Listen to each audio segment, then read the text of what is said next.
బెస్టికన్ particular ఈ క్లాస్లో మనం పవర్ బిఐలో పారామీటర్స్ గురించి తెలుసుకుందాం. ఓకేనా? చూడండి ఫ్రెండ్స్, నేను ఆల్రెడీ ఒక కొత్త డేటా అనేది ఇంపోర్ట్ చేసేసుకున్నాను.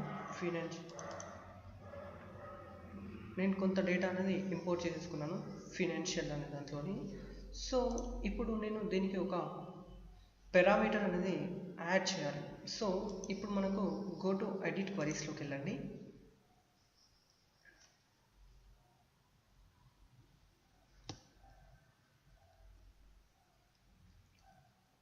సో ఎడిట్ క్వరీలో నేను కంట్రీకి దీన్ని ఏం చేస్తున్నాను అంటే కంట్రీకి మౌస్ రైట్ క్లిక్ ఇచ్చేసి add as new query click చేశాను.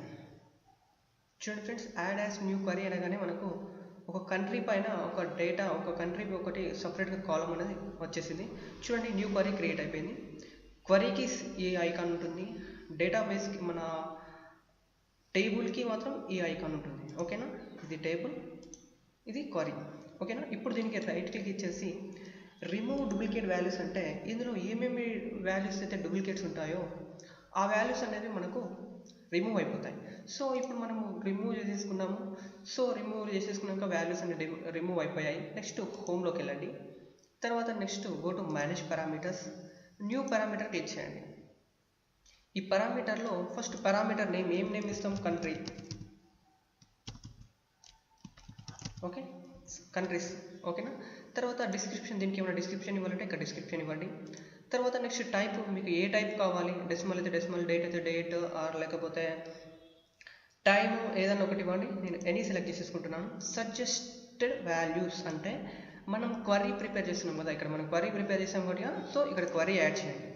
యాడ్ చేసిన తర్వాత ఇలా క్వరీ వస్తుందండి. డ్రాప్ డౌన్ కనుక మనం క్లిక్ చేసినట్లయితే ఈ యొక్క డ్రాప్ డౌన్లో కనుక మనకు ఈ క్వరీ అనేది కంట్రీ అనేది కంపల్సరీ రావాలి. ఇక్కడ కంట్రీ ఉంది కదా, సో అదే కంట్రీ అనేది మనకి ఇక్కడ రావాలి.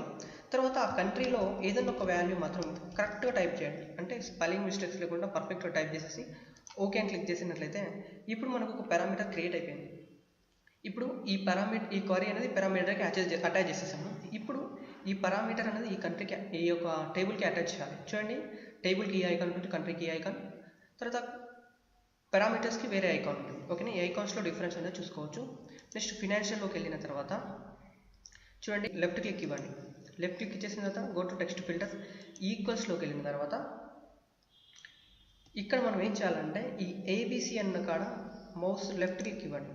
ఇచ్చిన తర్వాత న్యూ పారామీటర్ అని క్లిక్ చేయగానే ఇక్కడ మన పారామీటర్ అనేది రావాలి.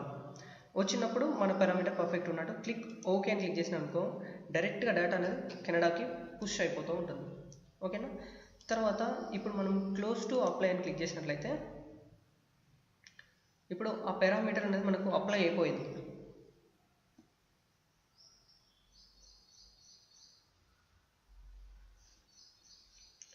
ఓకేనా? ఇప్పుడు మనము ఒక టేబుల్ అనేది సెలెక్ట్ చేసేసుకుందాం. టేబుల్లో countries and next products and profit and sales and segments. Okay, it's enough. So ఇప్పుడు మనము దీని యొక్క కాలమ్ హెడర్స్ సైజ్ పెంచేసుకుందాం. తర్వాత వాల్యూస్,